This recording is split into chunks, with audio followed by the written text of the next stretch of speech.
Well, it's a topic many of us have been hearing about over the summer. It's the multi-billion-dollar irrigation project right here in Saskatchewan. And recently, the Western Economic Diversification Canada recommended that the federal government help fund the project for our province, saying it would have lasting economic benefits, not only for our province, but for the country. Joining me in studio to talk more about the project is the MLA for Lumsden Morse, Mr. Lyle Stewart. Thank you for joining me this day.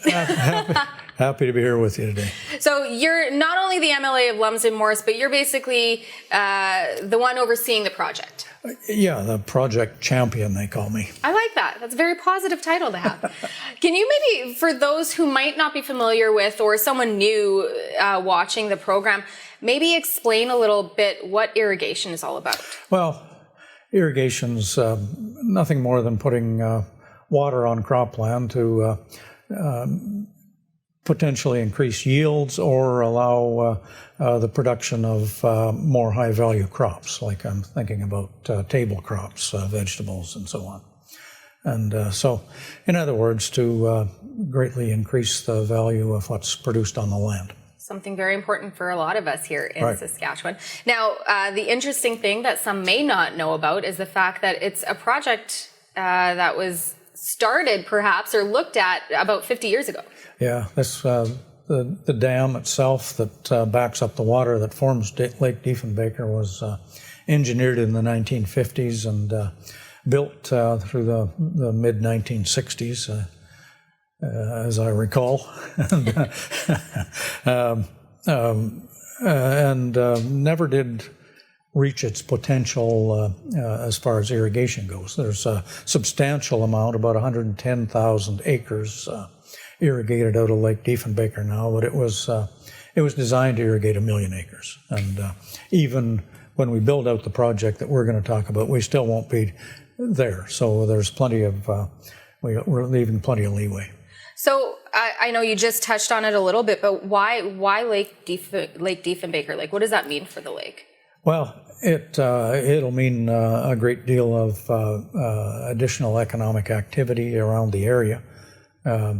It'll mean that it won't negatively affect the tourism of the area or the livability of the space around the lake. The irrigation water is channeled off away from the lake before it's used for irrigation. So it, people who enjoy the lake for recreation will never notice the difference.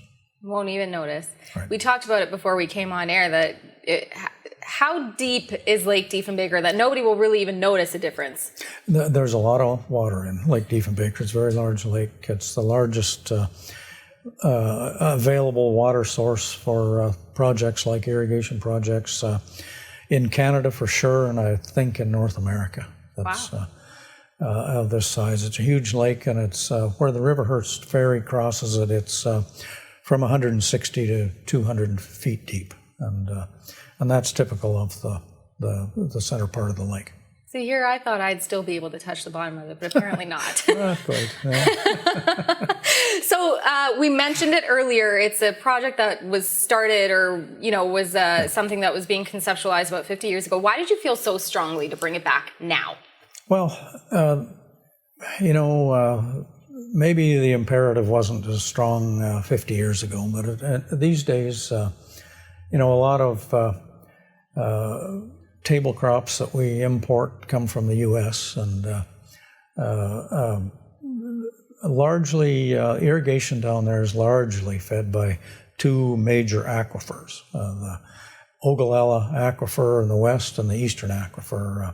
Eastern Aquifer feeds several Midwestern states for irrigation and other water uses, and the Ogallala Aquifer feeds 10 western states, including major irrigators like California, Texas, and Arizona. Wow. And so those aquifers are predicted to be dry at present usage rates in 25 to 30 years. And so if anything, irrigation down there is going to have to be scaled back.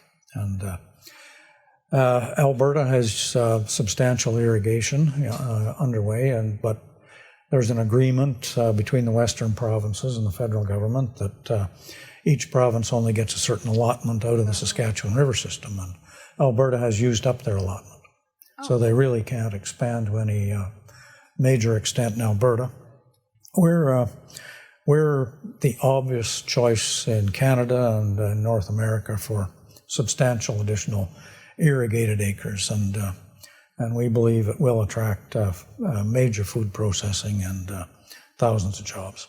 And that actually would lead into my next question, because obviously, based on the recommendations recently suggesting that Ottawa help fund this project, saying it would have those lasting economic benefits, like what exactly does that mean for us when you say that? You said the jobs.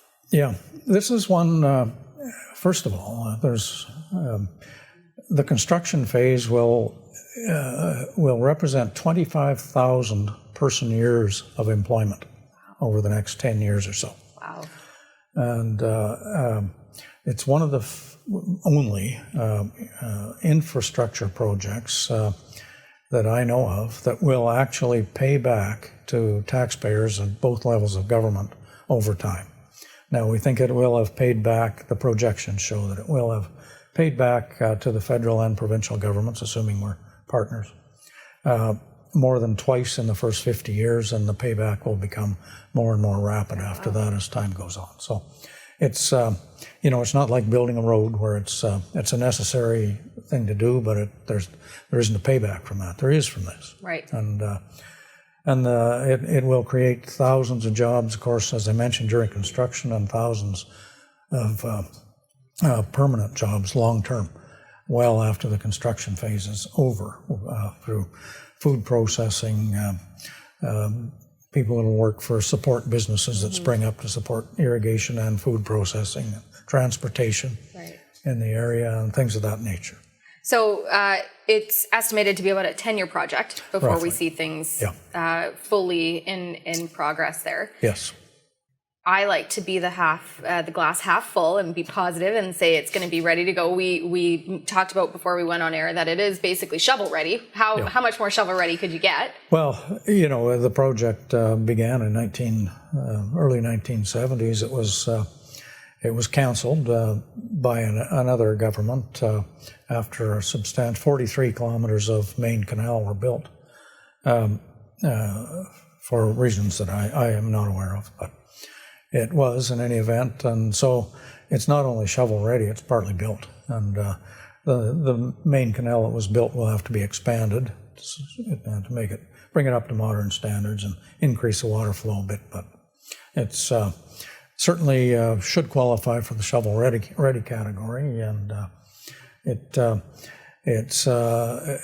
environmental piece. It's an environmental sustainability piece that it mitigates against both flooding and drought in the area, and it's a food security piece for the entire country, not just Saskatchewan, but Canada, and maybe even export opportunities into the U.S. But so I think it ticks off all the boxes that the federal government has put in place for post-COVID construction projects, and we're excited about getting the federal government on stream as a funding partner, and watching this further develop agriculture in the province. And again, like I said, I want to be the glass half full and say we're going to see it happen. What could get in the way, or what would happen if that funding doesn't happen? Well, our government has committed to building phase one, okay, which is 80,000 acres of irrigation. But in order to build that and to have potential to irrigate the other 160,000 acres of irrigation that's available on the west side only, we have to build the main canal bigger. So the first phase one will be a little more expensive than it would need to be just to irrigate 80 to 100,000 acres. But we are committed to building that, and with or without a federal partner, and we'll do so. But to build phase one, phase two, and phase three, which is a sort of a separate project, it's the Capel area project, we need a funding partner. Of course, and hopefully we will, based on those recommendations, we do see that happen sooner rather than later. Right. I just have a couple more questions for you. One was, we talked about it again before we were on air, that is an old project that we saw about 50 years ago, and now we're bringing it back. Did you get a chance to look at some of the old plans and look at some of the, is it based off that, or did you make something new? We even, the other day, I even saw a handout, promotional handout that was vintage, made around 1970, and it's really neat. But yeah, it was a great vision. The vision was to irrigate 1 million acres right there out of Lake Diefenbaker, and we won't be irrigating that much out of Lake Diefenbaker, but there's 110,000 acres already irrigated out of Lake Diefenbaker, and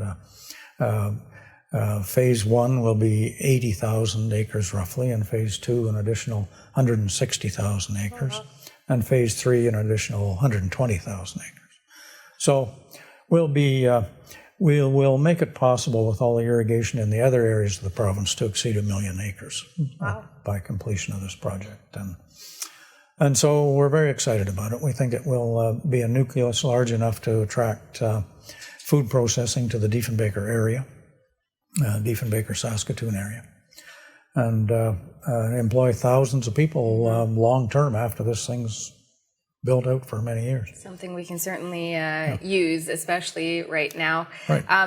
My final question would be, when would residents start to see some sort of work or construction starting to happen? Well, there's going to be some pre-engineering and engineering and soil testing done this fall, and hopefully some pre-construction. That may be piling rock, hauling gravel, things of that nature, to facilitate construction when it begins. But we need to do some detailed engineering work before we can actually start moving a lot of dirt. But some of these other things will be done.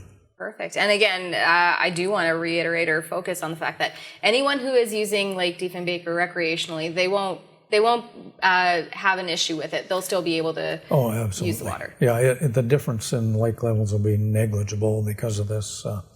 Without making any difference on recreation or downstream uses, it's suggested that there are 900,000 acre feet available without it making any difference. And we will be using 690 when this thing's fully built out. Perfect. So there's no danger that we're going to be short anybody on water. Perfect. Well, thank you so much for joining me in studio today, Lyle. If anybody wants to know more information about the project and get updates, is there any place that they can go and check out more information? Yeah, certainly. Water Security Agency can inform people. I can myself for people that want to get in touch with me. We want to be as open and available on this thing as possible. So there shouldn't be any fears associated with this project. It's environmentally sustainable, and it actually improves our climate change adaptability in the province. Perfect. Well, thank you again for joining me today. My pleasure. Thank you.